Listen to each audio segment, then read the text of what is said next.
Good afternoon, everyone. We continue today's pre-match press conference. We have head coach Pascal Jansen. If you have any questions on the Zoom, please raise your hand. Let's kick it off. Hi, Pascal. The team played a lot better in Cincinnati. You didn't get the result that you wanted. What is your takeaway from the game now, a couple of days afterwards? I agree. The response from the team was as I expected, anticipated also after playing a very poor second half against Philly, where we lost the game, obviously. But the main message from the Cincy game is you have to make sure that you bury the moments that you get and create in order to take full control of these games. I think we started off a little slow. First 10, 15 minutes, conceded an unnecessary goal, got back with a good goal, and then took better control of the majority of the phases in the game. But as I mentioned, we didn't bury a couple of moments that we should have buried and taken full control. Luigi and Benny have started the last few games and all that. Can you tell me how you see them performing so far? Yeah, I'm pretty satisfied. Obviously, there's always things that have to be improved, but given the fact that the guys haven't been in the building that long just yet, you can see sparks of their qualities. Luigi, 20-year-old striker, good with his back to the goal, good in setup, third man play, makes the runs in behind, and is already on the scoreboard twice since he's been playing in the MLS as well. Benny, you can see agile, fast, like we like to see our wingers with a lot of movement in behind, also good in the 1v1 areas, but has to become more consistent also in the physical part of the game, and that is the adaptation he's trying to get managed as soon as possible going into the MLS. Kevin O'Toole told us before that there was a couple of tough meetings, I guess, that you guys had. I guess it was after the Philly game. Can you talk about a little bit the point that you were trying to get across to the team? Well, the majority of those conversations obviously stay inside. These are talks between myself and the locker room. I think it's quite obvious for you guys what a few of those topics were, given the fact that we had a pretty good start after the World Cup break. First two games in the League Cup were okay to decent. Third game, we lost that game in a certain way, where we detected a few things that might be of a concern going forward back into the MLS games again. And then that goes back to the second half of the game against Toronto. And those are things that we have to make sure that we ban from our own system and how we do our things. And these things they know, obviously, because it's something that we work on every day, but have to be addressed also as many times still, because it still happens. It's still not banned from our game. And then when you see the second half after a pretty solid first half against Philly, that is something that is unexplainable. But it did happen. And then you have to analyze, and you also have to put the finger there where it's needed. And you also have to make sure that you come up with solutions together in order to avoid it going forward. Can you tell me about the health of the team? Anybody added or anybody coming back? Thiago was back on pitch today. That looked pretty decent, so we have to wait and see how the response is tomorrow, but it's looking promising. Keats is interesting, of course, because he's been on pitch, but we had to make sure that we keep him healthy and keep him available. As it looks like now, he'll be okay. Alonso was mentioned earlier this week, I think, also back in training, not in full contact just yet, but back with the team.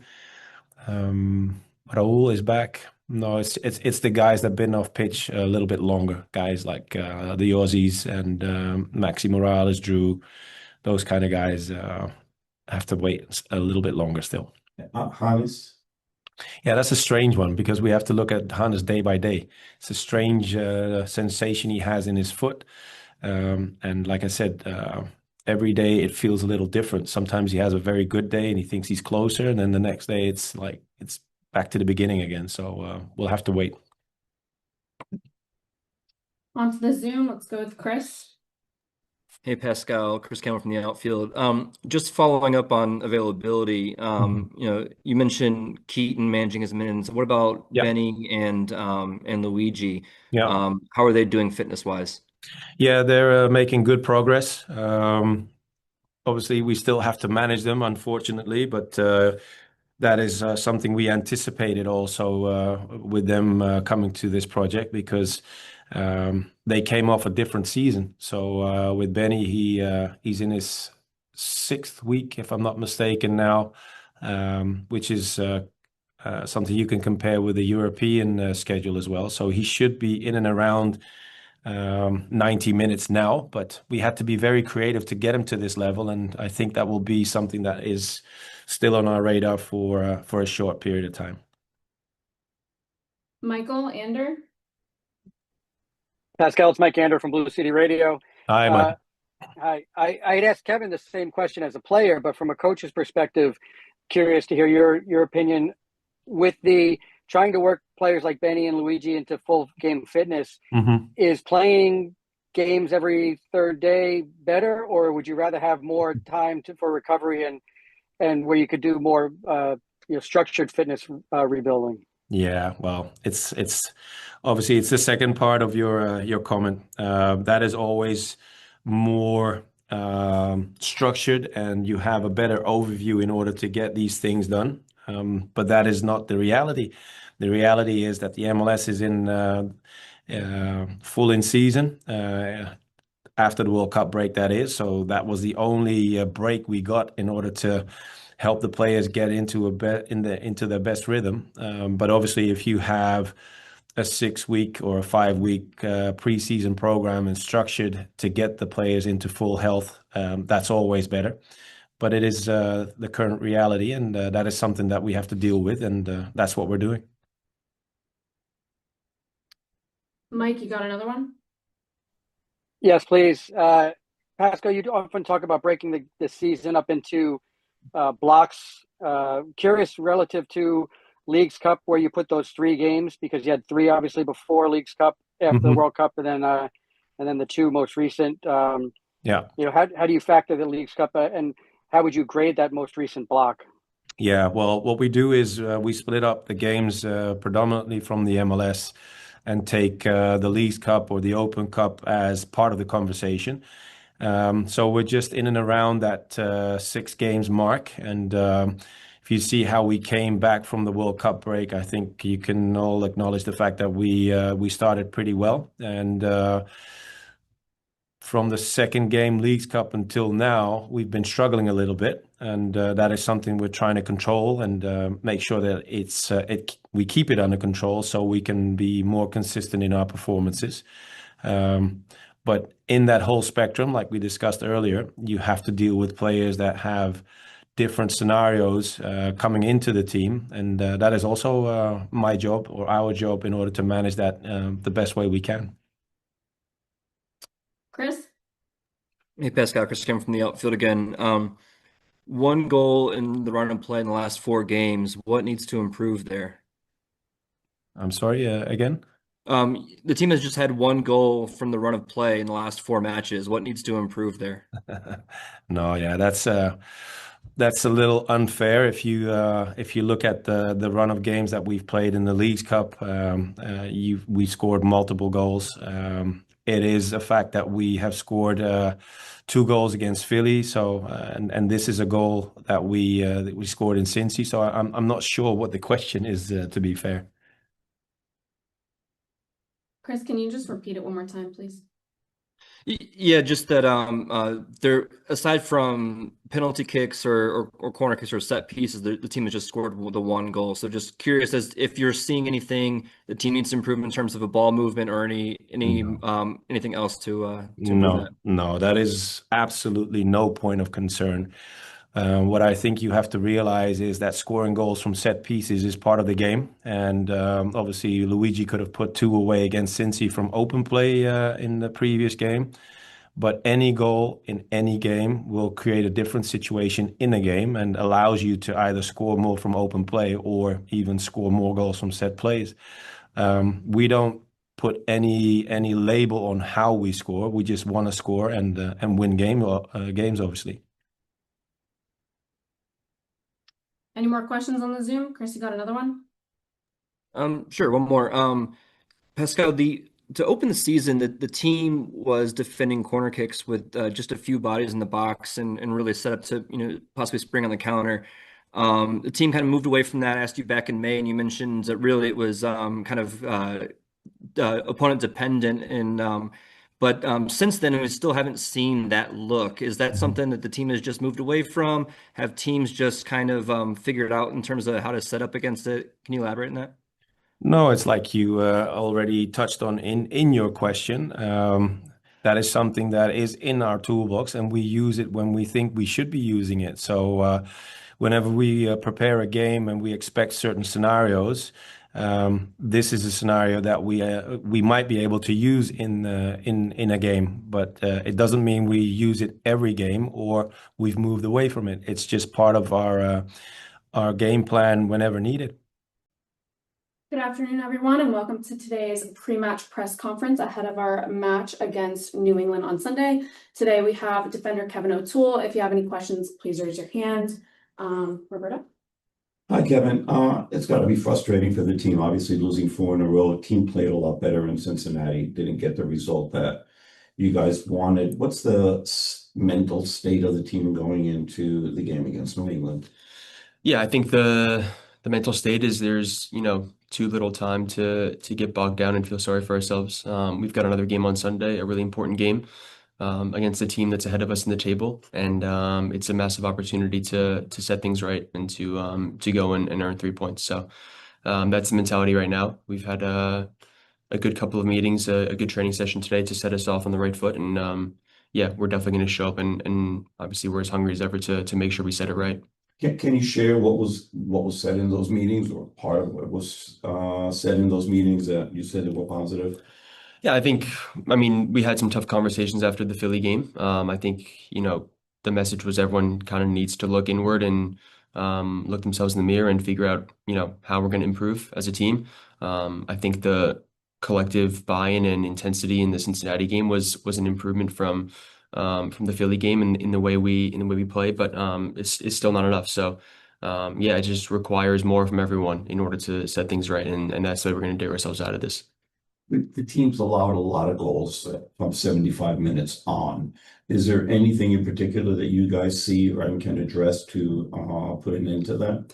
Yeah, it's something we're aware of, obviously, as a team, especially the way the last 2 games have gone. And the messaging has just been to stay mentally switched on for 90 minutes. We have to expect 90 plus minutes, and that's the requirement. And there's no time for checking out or tuning out. It has to be a full effort until the whistle blows. So that's something we're internalizing and aware of, and we need to get it right. Is there any discussion? Has there been any discussion about the fact that of your 7 wins, all of them have come when you guys have scored first and scored in the first half?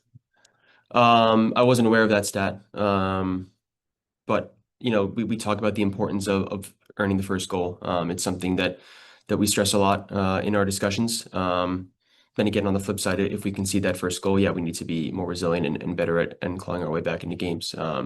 But yeah, the importance of the first goal is certainly huge in our sport. So it's a focus in every single match that we play.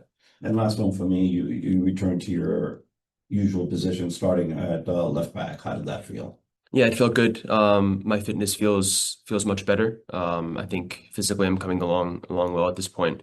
And the issues that I was dealing with pre-surgery feel much better now. So I'm definitely pleased with that. And yeah, just want to put on better performances to help the team dig out of this. Thank you. Michael Ander on the Zoom. Hey, Kevin, it's Mike Andrew from Blue City Radio. Thanks as always for the time. Can you talk about the moments that you've played in the midfield? What's been the feedback that you've received? Is that a position that you still feel like you're going to be asked to fill in? Yeah, it's a position that I played a lot in the preseason this year. I think I pretty much played there exclusively while we were dealing with some injuries during the preseason, and I felt like I got really comfortable there. And it's a spot where even if I'm, playing as a left back, sometimes I'm asked to rotate inside and connect play there. So it's something that I'm always learning with and always progressing in. And yeah, I'll be ready if I'm asked to play there again. Michael, you have another one? Yeah, if I could follow up, because that brings up a good point versus the game against Cincy. It seems like even from the left back position, you were tucking inside. How is that communicated to you? Is that something that you have a kind of game plan based on the minute of the game, or you're looking for a signal from Pascal to say, okay, this is when we're going to implement that? Yeah, it's mostly situational, depending on the game plan going into the match. If we've identified something in their press that we are looking to exploit, adding an extra number can sometimes be beneficial, and I'm usually the one that's asked to rotate inside and connect play from the back line through the midfield into the front line. So yeah, it was just something that we identified in this game, and it's always changing, which I think is it's a good way to be as a team, that we can have flexibility and options in the way we play out of the back. Glenn? Hey, Kevin. I want to go back to you've experienced so many games in your career, your professional career and prior, and some of it playing, some of it sitting and observing, and some of it even maybe observing from a distance as you're nursing injuries. To go back to that, nearly half of the goals conceded have come after the 75th minute. What, in your mind, are some of the specifics that we recognize, paying greater attention, being turned on, those sorts of things? But do you see anything else that comes to mind as to how you can tackle that as a team and maybe individually? Yeah, I think emphasizing if it's a situation where, we're after the 75th minute and we all can obviously see that on the pitch, it's something that needs to be communicated more intensely, and just create more awareness about the situation that we're in. If we find ourselves in a leading position in the 75th minute, eye contact, communication across the back line through the midfield to make sure that everyone's switched on and focused on, either getting that next goal or, depending on the flow of the game, seeing out the game. So, yeah, I think just a heightened awareness to the moment and what it demands is really important, and it's something that, yeah, we all need to take ownership of and lead in that example on the pitch. And I would think the other side of it too is, and I know this has been discussed with Pascal over time, where if you just get that second goal or third goal, it alleviates a lot of maybe the pressure at the back and conceding late and things like that. So is that something else that gets analyzed and looked at closely? Yeah, absolutely. Like I said, I think it's part of the game. We need to, yeah, find the killer goal. I think we had that opportunity in Cincinnati, as you mentioned. We created some good chances that could have extended our lead, and they weren't there. And then, it's a fine line between seeking out that goal to throw the knockout blow and then conceding on our own end. So these are the things that we're aware of and we're looking at internally. And there are continuous discussions with the team to improve in those moments. Thanks, Kevin. Chris? Campbell? Hey, Kevin, Chris Campbell from the outfield. On a lighter note, this game is looking like it will be the first matchup between James Sands and his brother, Will. I'm just curious if there's been any friendly ribbing or conversations about that with the team. Yeah, there haven't been any yet, but I've spoken to James a little bit about it, and obviously he's excited to play against his brother there. And there's a few of us that know Will pretty well, so yeah, it'll be a good matchup, and excited to see him too. Any other questions on the Zoom? Any in the room? Awesome. Michael Ander, last one.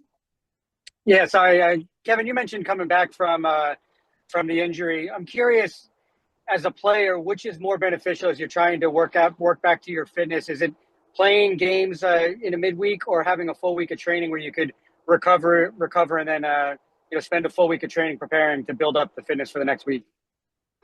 Yeah, honestly, I think game after game is more beneficial. The more I can put myself back into game speed and get acclimated as quickly as possible, I think it's always going to be the most beneficial. Of course, it's nice to have time on the training ground, but I feel like I had a lot of that in my recovery and in working in one-on-one situations on the pitch. So definitely happy to see yeah, lots of games, midweeks and weekend back-to-backs, because that's what's going to get me up to speed fastest. So, yeah, looking forward to the challenge on Sunday and ready to get going again. Thanks so much. Thanks.